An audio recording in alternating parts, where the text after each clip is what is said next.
ఖతమైపోయింది కదా మొత్తం. బీసీ రిజర్వేషన్ల మీద మా పోరాటం చేయాల్సిందంతా చేసేసినాం.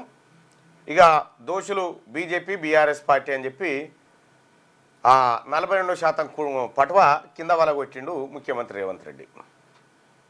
మేము చేయాల్సిందంతా చేసేసినాం. రాష్ట్రపతి అపాయింట్మెంట్ ఇవ్వకుండా నరేంద్ర మోడీ అమిత్ షా గారు ఇద్దరు పోయి ఆమెతో గుసగుసబెట్టి అపాయింట్మెంట్ రాకుండా అడ్డుకున్నారు అనేటువంటి ఓ బట్ట కాల్చిండు, అవతల బారేసిండు, అయిపోయింది. నిజంగా నువ్వు రాష్ట్రపతిని కలవాలంటే ఒక ముఖ్యమంత్రి రాష్ట్రపతిని కలవలేకపోతున్నాడా ఈ దేశంలో? ఓ ముఖ్యమంత్రి ప్రధానమంత్రిని కలవలేకపోతున్నాడా? ఇది తప్పు. నీలో చిత్తశుద్ధి లేక నీవు బీసీ ప్రజలను వంచడం కోసం, బీసీలను మోసం చేయడం కోసం మరోసారి కంకణం కట్టుకున్నట్టుగా కనిపిస్తూ ఉంది మీ ప్రవర్తన చూస్తూ ఉంటే. ఇక్కడ గమనించాల్సినటువంటి అంశాన్ని దయచేసి ప్రజలందరూ అర్థం చేసుకోవాలా. రాష్ట్రపతి అపాయింట్మెంట్ రేపు అడిగారు. రేపు అడిగి ఇవాళ ప్రధానమంత్రి అపాయింట్మెంటు రాష్ట్రపతి అపాయింట్మెంట్ అడిగారు, కలుస్తామని చెప్పారు 8కి. ఇవాళ ఏం చేయాలి? నువ్వు 7 తారీఖు నాడు గౌరవ ప్రధానమంత్రి గారిని కలుస్తాం, వారి అపాయింట్మెంట్ కోసం వెయిట్ చేస్తున్నాం అని ఒక మాట చెప్తే సరిపోయేది. నరేంద్ర మోడీ బీసీ కాదు, ఆయన దొంగ అని సభలు తిడతావు, ద్రౌపది ముర్మును తిట్టిపిస్తావు, ఎవరెవరైతే మనకు అపాయింట్మెంట్లు ఇవ్వాలనో వాళ్ళని తిట్టిపిస్తావు నువ్వు. ఏది ఆ మీడియా సమావేశాలల్లో తిట్టిపిచ్చి వాళ్ళ అపాయింట్మెంట్ కోరుతావు. ఇస్తారా ఎవరన్నా? అంటే దీని అర్థమైంది, మీరు ఏం చేయదలుచుకున్నారు దీన్ని? బీసీ ప్రజలారా, ఈ ముఖ్యమంత్రి గారు బీసీలకు న్యాయం చేయడం కోసం కాదు, బీసీలకు అన్యాయం చేయడం కోసం పనిచేస్తూ ఉన్నాడు. నువ్వు అపాయింట్మెంట్ కావాలన్నోనివి అమ్మ అయ్యా అప్ప అనుకొని బతిలాడుకొని అపాయింట్మెంట్ సంపాదించుకొని ఈ డెలిగేషన్ తీసుకొని పోయి కలిసి మీ సమస్యను వివరిస్తే అది వేరే. ఇప్పుడు నా రాష్ట్రపతికి నరేంద్ర మోడీ షోలో చెప్పొచ్చినాడు అపాయింట్మెంట్ ఇవ్వద్దని. ఉన్నదా ఇట్లా ఇట్లా ఉంటుందా? ఈ అంశంలో ప్రధానమంత్రి ఆయన పనులు ఇచ్చిపెట్టుకొని రాష్ట్రపతి భవన్కి పోయి వచ్చినాడు. ఎందుకు ఇట్లా బదనాం చేస్తా ఉన్నావు ముఖ్యమంత్రి గారు? ఏమన్నా వాస్తవం ఉందా మీ మాటలలో? 42% రిజర్వేషన్ను ఢిల్లీ నడివీధులలో జీవ సమాజ్ చేసి వస్తున్నావు కదా, రరి చూస్తాం బీసీ ప్రజలను కూడా. మాకేం చెప్పిపోయినావు మరి? ఆ పక్కపండి కూర్చున్న నేతలంతా ఆర్డినెన్స్ రాగానే పాలాభిషేకాలు బుక్క గులాలు చల్లుకుంటారు కదా, అయిపోయినట్టు. ఏమైంది మరి? ఆ పాలాభిషేకాల పని ఏమైంది? మీ బుక్క గులాల పని ఏమైపోయింది? ర్యాలీలు తీస్తిరి, బ్యాండు పెడితిరి గాంధీ భవన్లా, ఏమైంది మరి అదంతా? నేను ఆయాలనే చెప్పిన, తొందరపడకూరి నాయన, తొందరపడకూరి, ఇది వచ్చేది కాదు సచ్చేది కాదు, మనని తీసుకుపోయి ఎన్నో ఫుల్స్ని చేసి తీసుకొస్తారు మీరు చూడరు అని చెప్పిన. నిన్న ముఖ్యమంత్రి గారు ప్రెస్ మీట్ అదే కదా. ఇక మిగిలింది పార్టీల పరంగా 42%. మీరు పార్టీల పరంగా నువ్వు ఇచ్చేదే ఉంది లోటపీసు. ఆల్రెడీ 50%కి లోకల్ బాడీ ఎన్నికల్లో బీసీలు పోటీ పడుతూనే ఉన్నారు. అవసరమే లేదు ఈ పార్టీ పరంగా.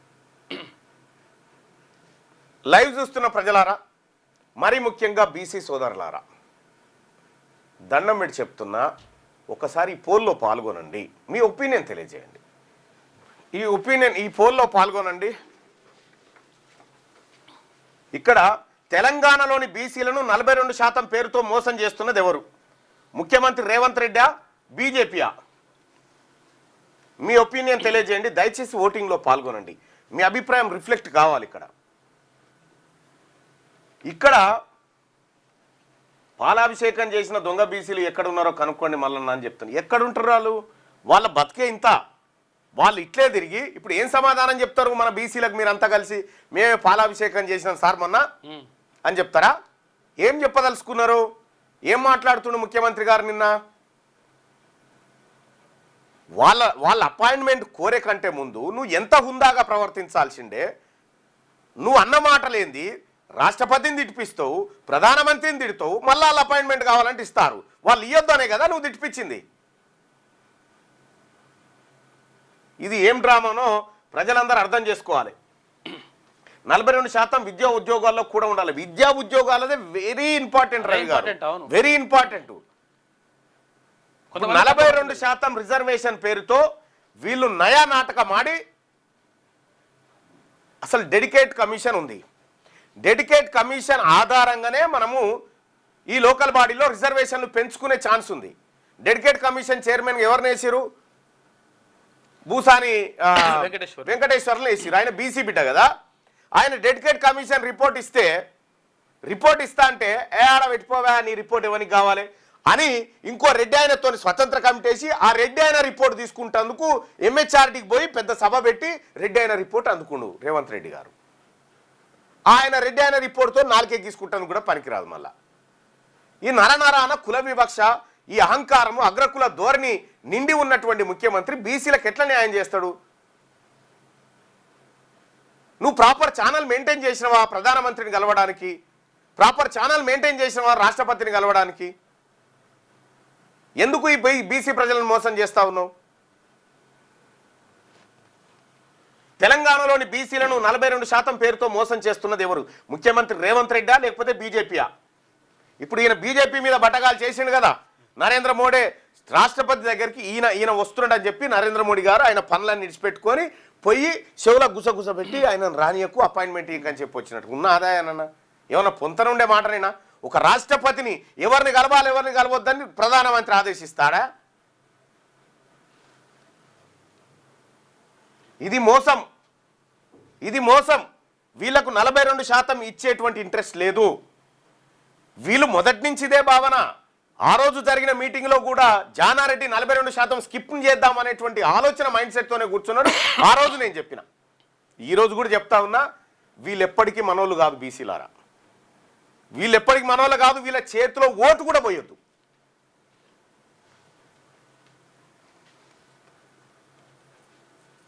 రైట్. తెలంగాణలోని బీసీలను 42% పేరుతో మోసం చేస్తున్నది ఎవరు?